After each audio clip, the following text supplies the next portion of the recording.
आजको यो भिडियोमा चाहिँ हामी यो तीनवटा ग्लासेसको बारेमा कुरा गर्दैछौँ हैन। हेर्दाखेरि कति क्युट कस्तो मजाको ग्लास छ हेर्नुस् त मेरो अगाडि र यिनीहरूको नाम पनि त्यतिकै मजाको छ हैन। र यसमा चाहिँ हामीले के गर्छौँ भन्दाखेरि ककटेल्स र मकटेल्स हामीले यसमा सर्भ गर्छौँ। अब जेनरली तपाईले यसलाई बुझ्दाखेरि चाहिँ ककटेल ग्लासेस भनेर तपाईले बुझ्न सक्नुहुन्छ है। सो कुनबाट सुरु गर्ने त? यो दुईटालाई चाहिँ अहिले यता राखौँ हैन।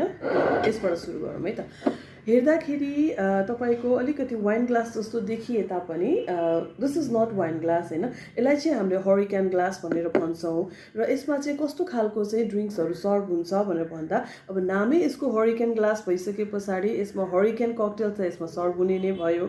सँगसँगै जसमा चाहिँ तपाईको धेरै आइस क्रस्ट गरेर हाल्नुपर्ने खालको जस्तो ड्रिङ्क्सहरू पनि यसमा सर्भ गर्न सकिन्छ है। अब भन्दाखेरि ब्लू लगुन तपाईको चाहिँ पिना खोलारा हैन यस्तो खालको चाहिँ ककटेल्सहरू चाहिँ तपाईले यसमा चाहिँ के गर्न सक्नुहुन्छ भन्दाखेरि सर्भ गर्न सक्नुहुन्छ। ककटेल सँगसँगै मकटेल्स पनि है। अब जेनरली हामीले भन्दा चाहिँ ककटेल ग्लास भन्छौँ तर ककटेल ग्लासमा पनि मकटेल्सहरू पनि सर्भ हुन्छ हैन।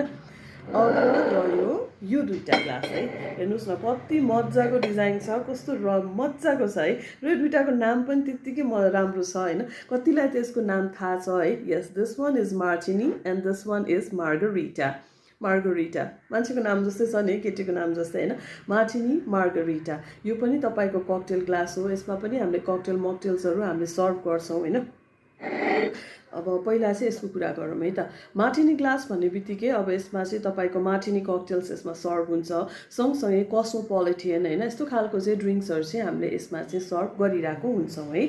र अब last but not the list margarita. कति मिठो नाम छ, ग्लासको डिजाइन पनि त्यत्तिकै राम्रो छ हैन। यस, यो मार्गरिटा ग्लासमा चाहिँ हामीले अफकोर्स अब मार्गरिटा ककटेल्स हामीले यसमा सर्भ गर्छौँ हैन। र जसको चाहिँ रिममा चाहिँ तपाईको अलिकति चाहिँ भनौँ न सल्ट सुगर कोटेड गरेर हैन त्यसरी चाहिँ सर्भ गर्नुपर्ने जस्तो ड्रिङ्क्सहरू पनि र फ्रोजन ककटेल्स चाहिँ यसमा सर्भ गरिन्छ। अब फ्रोजन ककटेल्सहरू भन्दाखेरि अब त्यहाँ धेरै छन् हैन। अहिले मेरो ठ्याक्कै दिमागमा अहिले तपाईसँग मैले सेयर गर्न ठ्याक्कै अहिले मेरो दिमागमा आएको भनेको चाहिँ I think there is cocktail call daiquiris है। यो त्यो पनि यसमा सर्भ गरिन्छ हैन। ककटेल मकटेल्सहरू चाहिँ यो ग्लासेसहरूमा सर्भ गरिन्छ। आज तपाईलाई यो तीनवटा ग्लासको नाम र यसमा सर्भ गर्ने ककटेल मकटेल्सहरूको बारेमा तपाईलाई नलेज भयो होला। सो आउने भिडियोजहरूमा पनि अरू ग्लासेसको बारेमा पनि डेफिनेटली म भिडियो बनाएर म अपलोड गर्छु। So till then, have a good day. Love you all.